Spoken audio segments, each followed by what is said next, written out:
Good evening to all. Today I'm going to be talking a little bit about astrology. What is the meaning of different planets in astrology? I'll start with Sun.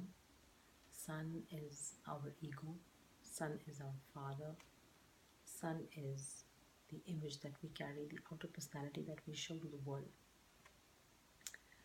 The moon.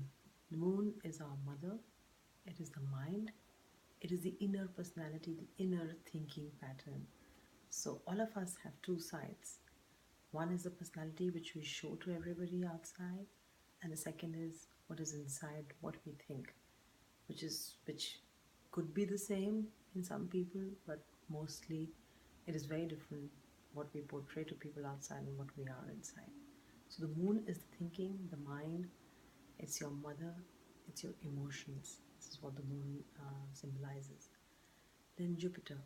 Jupiter is your guru, your teachers, all everybody who walks into your life to to give you some kind of education. And it also represents education, it represents finances, it represents wisdom, which is different from intellect. So Mercury is intellect. Now I come to Mercury. Mercury represents your friends, your cousins, and Mercury is intellect. Mercury is accounts, is your intelligence, your capacity to learn something. And Jupiter is the wisdom, which is different from from intellect. Then there is Saturn. Saturn is again elder people. Saturn is old people.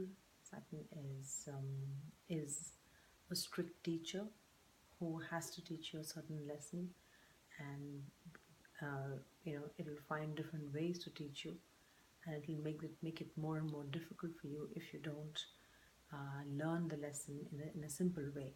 That is why there is a general fear around Saturn, but Saturn it's a wrong fear, because Saturn is something which is trying to teach you a lesson. So if you learn that lesson early, it is not going to bother you. But if you don't, it is a bad teacher. So it can become a very strict teacher. That is why people, if they don't make changes in their life, which is based on their free will, on the karma principle, then Saturn makes it difficult for them, and it gives them difficult situations to face with. Then there is Venus. Venus is your wife. Incidentally, Jupiter is husband, and Venus is your wife, and it is all the luxurious things of life, all the pleasures of the material existence, which is having a car, having a beautiful house, having all the luxuries of life, traveling, enjoying, eat food, all of that, all the luxurious things.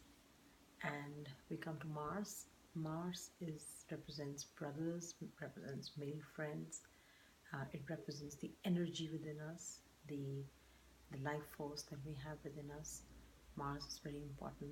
Mangal, as we say in India, and people who have strong Mangal are extremely courageous people. They take on things head on and are kind of confrontationalists as well. So what else is left? So we have the Rahu Ketu, which is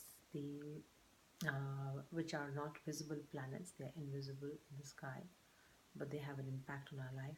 So Rahu is your future and Ketu is your past.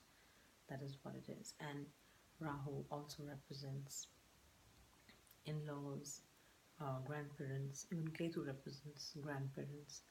And Ketu is whatever we have already learned in this life.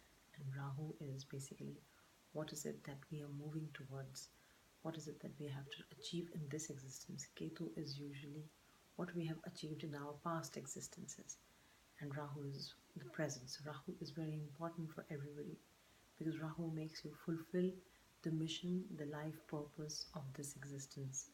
And we all should be following what our Rahu wants us to do, because if we don't, then the purpose of this existence, this life, is not fulfilled. So this is in a gist about all the planets. I'll be talking more about these. I've already spoken a bit about positive psychology in my earlier videos. and how I'm going to mix the two, and that's what I do in my consultations. So please feel free to visit my website, which is www.roshnienlighten.com, and do subscribe to my channel, as well as have a look at these videos which I will be uploading every now and then.